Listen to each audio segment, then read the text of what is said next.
皆さん、ご参加ありがとうございます。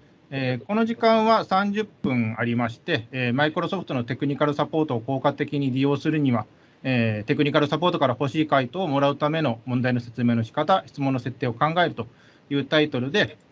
今カメラオンになっているこの4人が、いろいろお話しできればと思っています。まず簡単に、自己紹介それぞれさせてください。それぞれどんなことが話せるのかということもぜひ、ご確認ください。まず私から、いきます。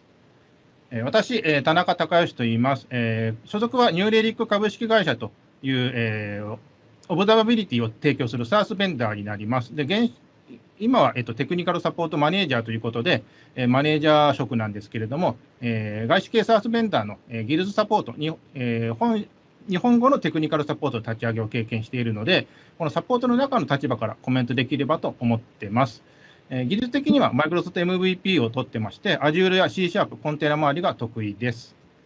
それでは、鈴木さん、お願いします。はい、こんにちは、鈴木智弘と言います。NTT データ先端技術株式会社で働いています。社内でですね、数百件の MS サポート利用時のレビューと支援をしてきましたので、そこで気づいた、効果的な MS サポートの利用方法についてコメントできればと思っています。私も、Microsoft MVP、と、持っておりまして、あとは .NET Azure M365 あたりの基盤構築を今やっています。以上です。はい、では土田さん、お願いします。はい、土田清です。アクセンチャー株式会社でコンサルタントとして働いています。私はメインはサポートの利用者として、MS サポートを使っています。で普段は Azure とか、M365 とか他のクラウドサービスのサポートも含めて利用しています。得意としては Azure になりますかね。本日はよろしくお願いします。はい、村地さん、お願いします。はい、村地です。クシードワンという会社で技術フェローをやっているほか、いくつかの会社で、トレーナーをやらせていただいています。あと、専門学校の、非常勤講師を、今年からやらせていただいています。Microsoft MVP は、カテゴリーが Windows and Device for IT ということで、主にクライアントサイドのマネジメントとかセキュリティとか、そんなところが中心ですが、最近の流れなので、マイクロソフト365とか、エンドポイントマネージャーとか、そういったところを一生懸命勉強して、あるいはサポートさせていただいているっていう感じです。はい、よろしくお願いします。よろしくお願いします。よろしくお願いします。はい。という4名で進めていきたいんですけれども、本日の進め方としては、あらかじめ3つほどトピックを、用意しています。でこのトピックに関して、まずこの4名の、意見といいますか、こういうことを考えてますというのを、お話しできればと思っています。でぜひ参加者の方は、質問があれば、質問ですみたいな形でコメントしていただきたいですし、あと単なる感想とかであっても、これ参加者の他の方にも参考になると思いますので、ぜひ積極的にも感想レベルでもいいので、コメントを残していってください。ぜひチャットお願いします。でもしこのトピックに関連しなくて、こんなトピックについてちょっと話してほしいというご要望があれば、そちらもチャットにお願いします。ちょっと時間がどのくらい取れるかわからないんですけれども、可能な限り対応できればと思っています。でそれではということで、まず最初の、テーマです。問い合わせ、サポートケース、サポートリクエストを上げる際に、実際抱えている問題をどのように記述して説明するかというテーマです。問題の発生の状況に、例えば障害発生についての問い合わせであったりとか、技術検証がうまくいかないときの問い合わせであったりとか、あるいは、そういうときにどのように書くといいのか、あるいは逆に調べづらいのかということについてちょっとお話しできればと思っています。じゃあ最初は、村地さん、お願いできますか。はい、そうですね、問い合わせといってもいろんなパターンあると思うんですが、やっぱり一番多いのは、一番上にある障害発生時だと思うんですよね。障害発生時に関しては、やっぱり起きてる事象を正確に、客観的な事実関係でいただきたいっていうのは、すごくサポートをやっていた立場からするとあります。主観と客観が混じった内容の問い合わせってすごくく扱いに困ってしまうので、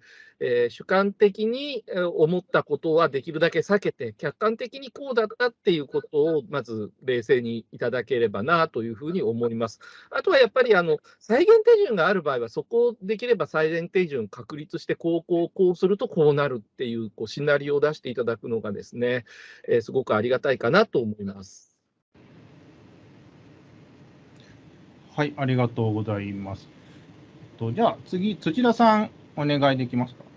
そうですね、私は結構技術検証とか普段することが多いので、うまくいかないこととかもあるので、よく問い合わせしてるんですけれども、そういう時はやっぱ公開されているドキュメントとかの手順がサポートの方が再現できるように、公開されているドキュメントの情報とかを伝えるようにしてますね。で、再現手順ってここまではうまくいったけど、ここからエラーが出て進めないみたいなのを伝えるようにしています。はい。鈴木さん、もしありましたら。そうですね。皆さんがもう、あと、一つだけ付け加えるとすると、こういうことをやったけどうまくいかなかった、そして本当はこういうふうになってほしかったっていうのも、明確に書いていただけると、すごく、サポートの方はやりやすいのかなと思っています。はい。そうですね。で、最後に、私、一応サポート、別に Azure のサポートじゃないが別の会社でサポートの中で働いてて、じゃあ、どんなことがあれば調べやすいとか調べづらいというのを、ちょっと中の立場でちょっとお話してみると、まずはですね、特に事前にサポートとお話がなければ、いきなり社内用語とか、そのプロジェクトの用語とか、あとサービス特有のアーキテクチャを省略せずに問題だけ書いてしまうということをされると、ちょっと分かんないと。なんか、英語の固有名詞がプロジェクト名に書いてあって、なんかこれはこうですみたいなことをだけ書かれてもちょっと分かんなくて、じゃあそこからちょっと整理しましょうみたいな話が始まってしまいますと。で、そうですね、お話にもあった通り、やっぱり何をやりたいかというと、最終的にこうしたいと、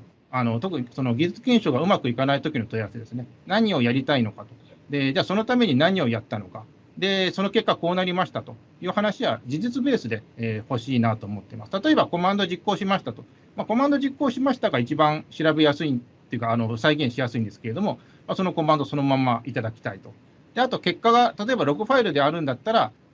変にログファイルを一部分だけカットするんじゃなくて、そのまま欲しいなと、思います。あと、ちょっとログを例えば画像で送ってくるとかいうのもあって、それだと今度検索しづらくて、なかなか大変なので、もうログファイルそのまま、おそらくその大容量のファイルであっても共有する手段があるはずなので、そういうのをいただけると非常に調べやすいなと思います。画像ってあるあるですよね。そうですね、はい。じゃあ、参加者の皆様、何かこのトピックについてちょっと聞いてみたいことがあるとかありましたら、チャットでコメントをお願いします。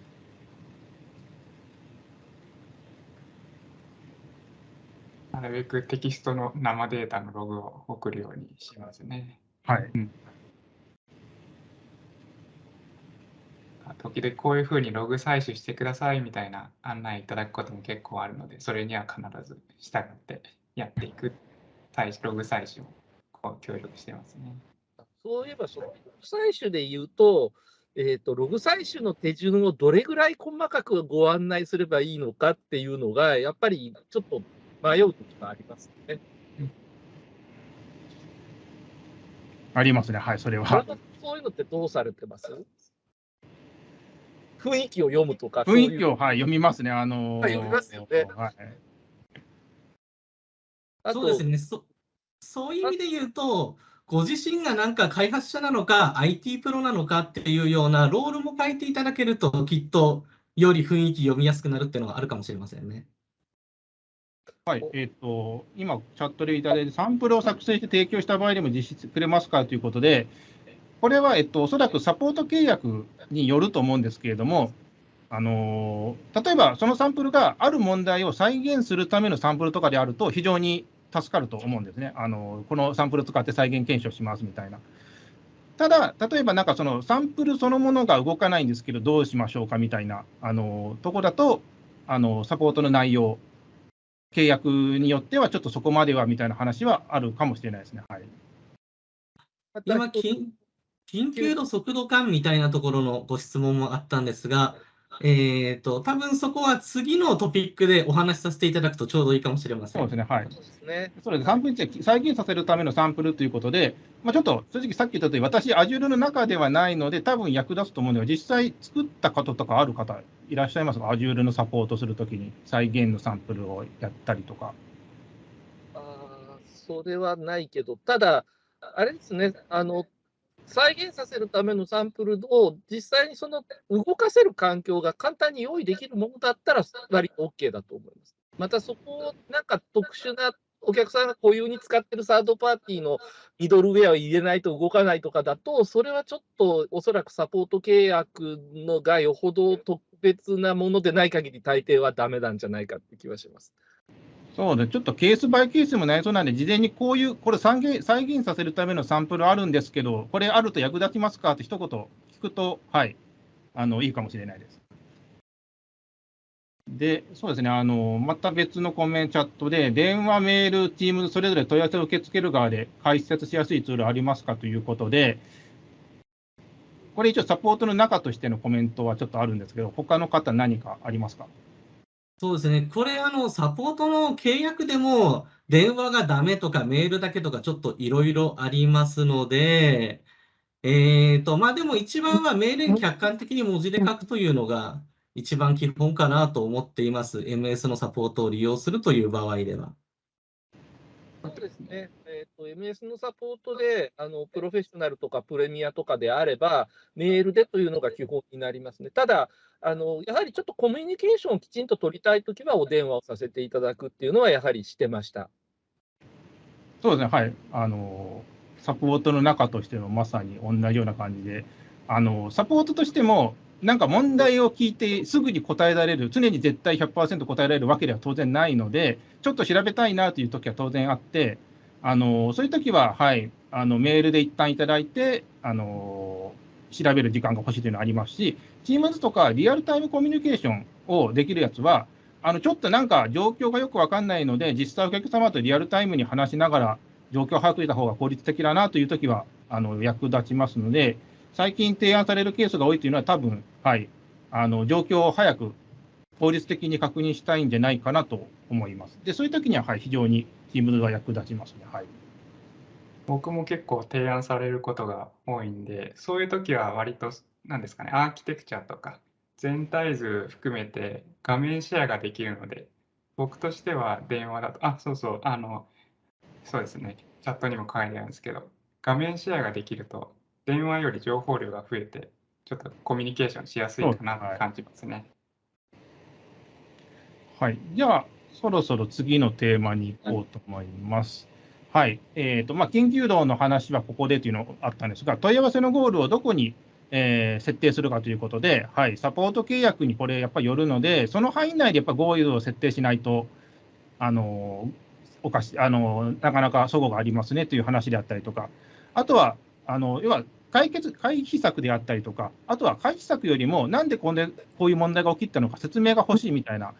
ことがあると思うんですが、じゃあなんでそれが必要かというと、ビジネスの状況によりますと。であったりとか、あとはその返答パターンですね。というのがあるので、ちょっとこれについて、お話をできればと思います。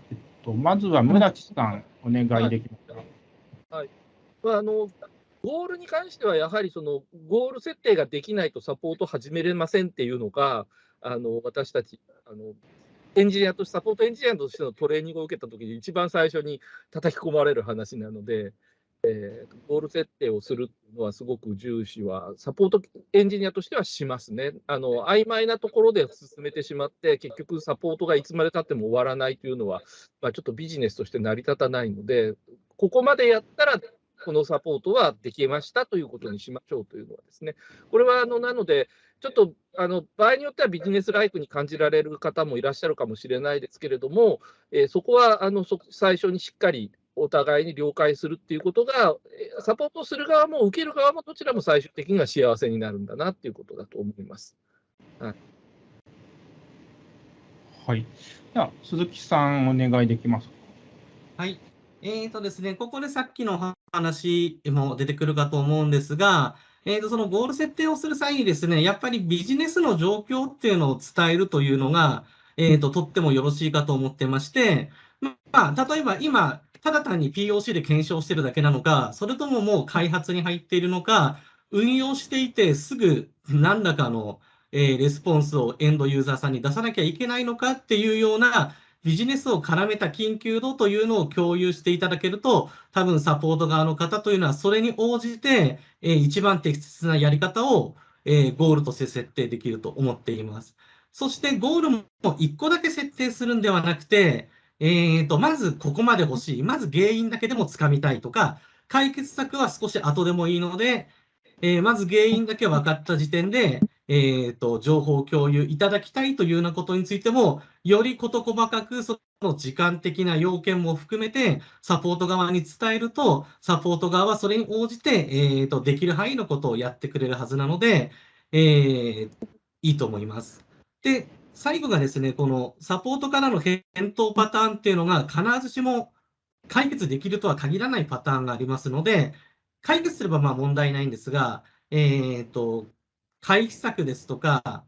あとは使用による制限でごめんなさい、無理でしたなんてパターンも考えられますので、そのサポートからの返事がどういうふうに返ってくるかっていうのはサポートを投げた時点では分かりませんので、どう戻ってきたらどういうふうにエンドユーザーにお話を進めるかっていうところは、特にこのエンドユーザーがいるパターンでお仕事をされている方って多いと思いますので、その場合には、エンドユーザーさんにもある程度こういう3つのパターンで返事が返ってきて、それぞれ我々としてはこういう対応をしたいですというようなことを、合意しておくと、サポートからの返答をもらったときによりスムーズに進められるので、その対サポート向かいと対エンドユーザー向かいという両方を見て、ゴール設定とするのを一番いいかなと思っています。はい。土田さん、ありますか。そうですね。急ぎだったら使える優先度 A、B、C 選べると思うんで、もう自分の判断でなるべく高めのやつを選ぶっていうのが、ある意味、約束通り早くなるかなと思いますね。何でもかんでも A はちょっと使えないんですけど、本当に急ぎだったら、マイクロソフトサポート的には B に選択するっていうのはちょっとしてますかね。ちょっとそれ何でも B にしちゃうのはよくないから、そんなに急いでないものは C 選ぶとか、優先度 C 選ぶとかっていうのはもちろんしてるんですけど、もう明日までみたいなやつはもう B 選んじゃいますね。あれ、一応、優先度の付け方のルールってあって、サポートの契約とかに書いてあるんですよ。なので、本当はそこを守ってくださいっていうお話になるんですけどね、当然。業務があるっていうそう理屈の付け方ですよね。基本マイクロソフトのサポートだと、そのビジネスの一部が止まってしまってダメっていうときは B になるんですよ。で、問題はあるけど、ビジネスが止まってないっていうときは C でお願いしますっていう。そうですよね。全社的にクリティカルな状況になってると A っていうやつですね。そのビジネスが止まるっていうところの指標も結構難しくてですね、エンドユーザーに早く答えなきゃいけないからみたいなのは基本的にビジネスが止まるとは見なされないですね。状況になるので、はい、運用に絡むことは多分 B でいけると思うんですけれども、はい、そういうところが。はい、どっちかっていうと、ビジネスインパクトで、この状況だといくらいくらの損害が起きるみたいな金銭換算しちゃう方が、むしろマイクロソフトさんのサポートに関して言えば、通りやすいです。そうですね。はい、1日500万円ずつ損害が出てますとかっていう言い方をしちゃった方が、はい、分かりましたっていう感じにはなりやすいと思います。やり取りしてる中で、これは C ですねっていうのは、ありますよね。日本の方はそういう言い方を直にするの、すごくちょっと抵抗を感じる方多いかもしれないですけれども、お金に換算していただくっていうのは、すごく外資系のサポートに関しては有効だと思います。はい、言いたいことは私、3人の方に言ってもらったんですけど、ちょっとサポートの中の立場として、なんとなくちょっとおそらく共通してるだろうなという部分をってしまうと、やっぱりもちろん問題があるお客様に対して、全てを一番に対応したいという気持ちはやはりあるんですが、あくまでサポートも契約というビジネスなので、契約に基づいて動かないといけないですと。なので、やっぱり優先度は正しくつけて、その中で、優先順位の高いものから対応していくと。全てのお客様に契約という形で公平に、対応していくというので、ちょっとそこは、はい、ご理解いただければなというのと、おそらく金銭感覚、金銭を、数値にした方が通りやすいというのは、サポートの中で解決することだけではなくて、例えば製品開発チームであったりとか、Azure の場合、実際動いている SaaS なので、それを運用しているチームとかに、こういう問題が起きてますというのをエスカレーションしないといけないと思うんですけど、その時にやっぱり伝えやすいというのがあるんですね。この別のチームに渡すときに、これだけ損害出てますと、じゃあこれだけ優先しようみたいなのが。なので、はい、こういう客観的な数値というのは、非常に役立つと思います。それではですね、はい、ちょっとお時間もあれなので、まず3番目のトピックに行ってしまいたいと思います。はい、問い合わせ完了後のサポート評価ということで、はい、問い合わせ完了すると評価、アンケートを求められることがあると思うんですけれども、普段どのような視点で評価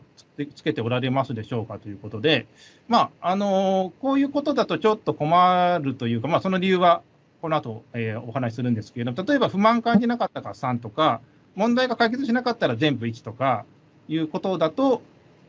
というのがお話でして、またそうですね、はい、村地さんからお願いします。そうですね。問題が解決しなかったっていうことに関して、どうしてもその不満があるのは分かるので、評価が低くなるっていうこともあるかとは思いますが、私が個人的に一番エンジニアをやっていて、こういう評価をいただいて困ったなというのは、評価が低いんだけど、理由が何も書いてないっていうですね。で、理由がないと、改善につながらないんですよね。理由が書いてあれば、なるほど、ここがこうだったのか、じゃあ次はとか、もしこの次、お客様がもう一回質問してきたら、今度はこういうふうにしようとかっていう形で改善つながりますし、それから単にエンジニア1人じゃなくて、そのサポートのチーム全体の改善につながって、サポートの品質がだんだん良くなるっていう形になるんですが、何も書かないで、例えば1点とかっていうふうに、星1つとかって言われても、じゃあどうしようっていうことになってしまって、ちょっと困る、ただ単にその悪印象だけ残るみたいになってしまうので、低評価の時は必ず理由書いてください、具体的に。これはもう本当に切実に、思いました。はい。はい、では次、土田さん、お願いします。そうですね、僕はもう完全に利用者側目線なんですけれども、やっぱり対応していただいている中の人たちも同じエンジニア、人間だと思ってるんで、もうありがとうの気持ち込めて、早めにアンケートには答えるように、特に不満がなければ、特に普通に答えるようにしてますね。はい。で、本当に中の人たち、本当にありがとうございますって感じです。はい。今日は僕、これ言いに来ましたね。いつもお世話になってますって感じです。はい。はい、鈴木さん、お願いします。はい。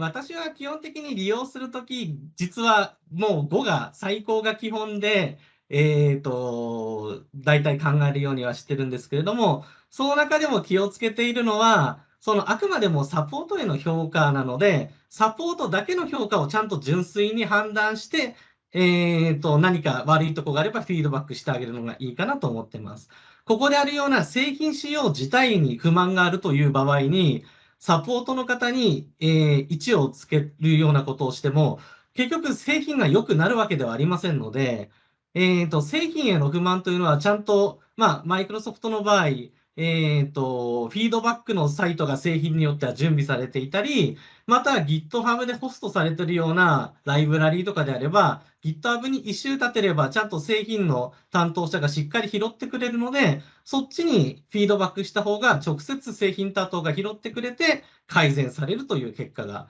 出てくると思うので、そこら辺のところをしっかり分けて、あくまでも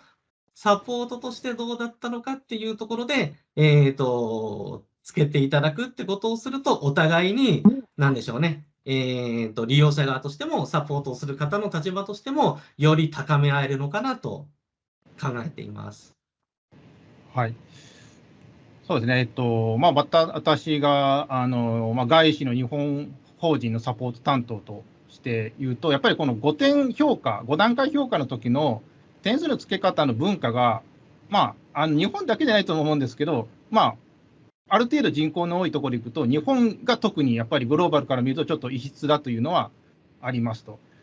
グローバル、本社の考えとしては、基本、不満がなければ5点がつくよねという考えで設計されているので、なんか不満がなければ真ん中の3点だみたいな、付け方だと、じゃあなんで2点引かれるんですかみたいなことをやっぱり、説明しないといけないと。でもちろんそこのギャップを対応するのがサポート提供する側の仕事だとも思うんですけれども、とはいえ、そういうギャップがずっと残っているというのも事実なので、そこはもしご協力、回答、サポートを受けた方にご協力いただけるんだったら、やっぱり不満がなければ5点をつけた方がいいんじゃないかなと。で、せめて先ほど宗地さんとかが、言ってたように、点数が低い場合は、じゃあなんでこの点数を引いたんですかというところを書いていただいた方が、そこを改善することができるので、結果的に、利用する側も、ハッピーになるんじゃないかなと思ってます。はい。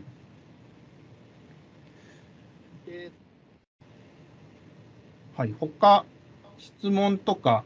ありますね。他の3人の方も何か話したいことがあれば、一応あと4分ぐらいなので、このトピックに関することであったりとか、他に何か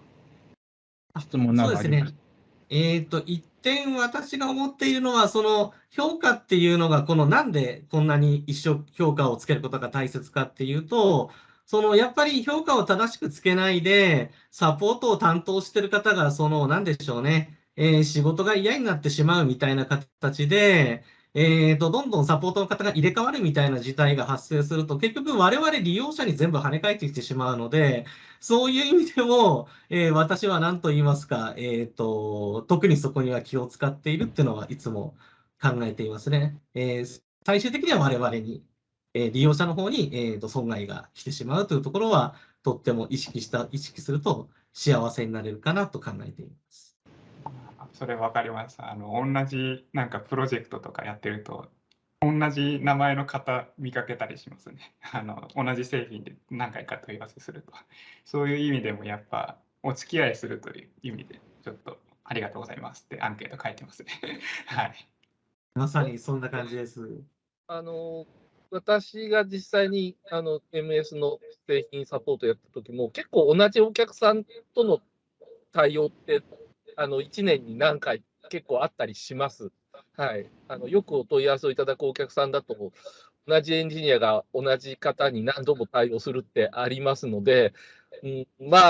そこは本当にお互い人間なんだから、優しくお手柔らかにっていう、そういう世界ですよね。やっぱり中にいるエンジニアも同じ技術者で同じように考えて頑張ってる人間だよっていうことは理解していただきたいですね。今ちょっとコメントでもらってる混ざると評価が分かりづらくなりませんかという、何が混ざる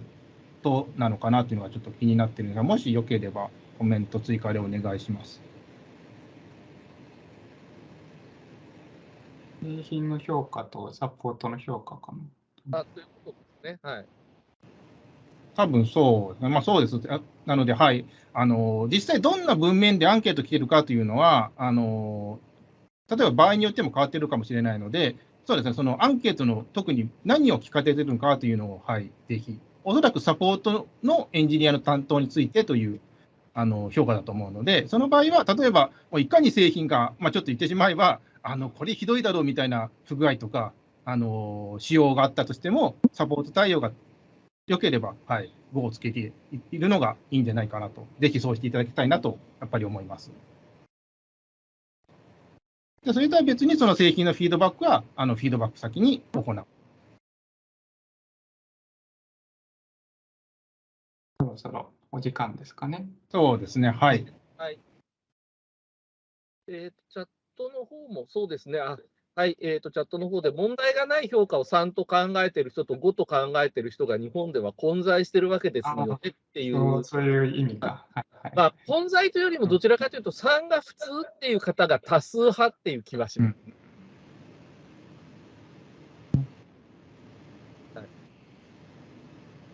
そうですね。はい。というところで、お時間に、はい。はい、なってしまったので、はい、なんか、ぜひコメントとかアンケートいただけると、まあ、好評ならぜひ、また次回とか別の場所でもやりたいと思いますので、よろしくお願いします。はいということで、はい、本日は、話していただいた他の3名の方、そして参加いただいた、方々、ありがとうございました。ありがとうございました。ありがとうござありがいましとうございまたし。た。さようなら。では、失礼いたします。失礼します。